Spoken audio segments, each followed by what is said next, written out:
Dad starts reading. 1 foot 5 inches. What?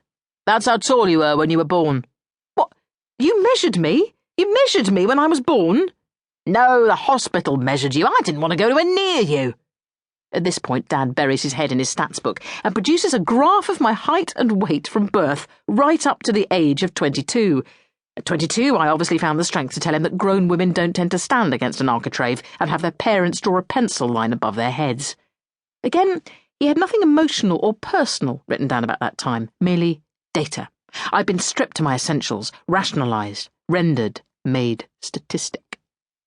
I understand it now. After all these years of raging, I get it. The more he could associate me with mere facts, the more reassuringly distant I became.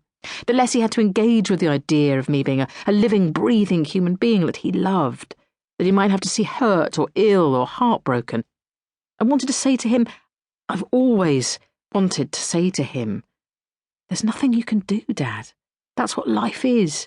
You can't just cherry-pick the nice bits and block your ears to the painful bits. Plus, in insulating yourself against the bad stuff, you miss so much of the good stuff, don't you see?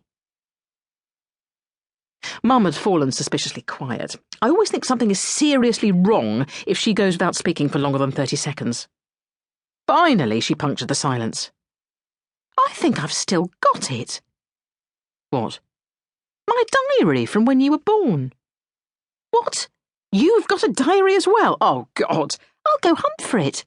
Mum, it's okay, really. She disappeared for some time. There was a scraping of boxes on the upstairs floor. Then she reappeared, brandishing a yellowing piece of paper.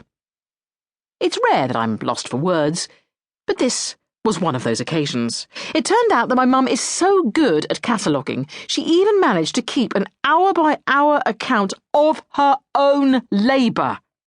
I don't see that very often on one born every minute. The maternity unit of a busy London hospital.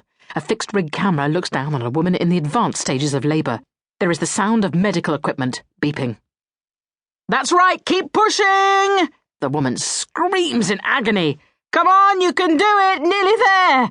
Oh, please, remember, push down! Please, could you push down? Please, could you? She's asking for something. Please. The husband goes over to her. Please, my diary. She needs her diary. He rushes over to a bag in the corner of the delivery room and retrieves the small notebook. She lets out another bellow as the pain rises again. He hands the diary over, she opens it and starts writing furiously. I can see the head! What time is it? It's 1931. She writes this down, then screams again. Nearly there! What's the name of this ward again? Magenta 4. Oh, thanks. She writes this down, one final long wail of pain. There you are, you did it! It's a girl! It's a lovely little girl! Oh, great. How would you describe the furnishings in here? Mustard? Taupe? Plain beige? That's how stoical my mum is. A mere 7 stone in weight, slap bang in the middle of labour pains, shoved in a cold bath and left there until nearly 8 centimetres dilated. And she still manages to get in a diary entry. Screw you, Samuel Pepys, you lightweight. Try commentating on the Great Fire with a bowling ball pushing its way out your arse, with just a little gas and air, and no man, woman or child to comfort you. Here is Mum's entry. 21st of the 9th, 1969. 6 p.m, mild backache. 10:30 p.m, bed, but only slept till 2 p.m. Backache and tummy pains. Up again at 3 o'clock and 4 o'clock, then back to bed 4:45 to 8 a.m. Made tea.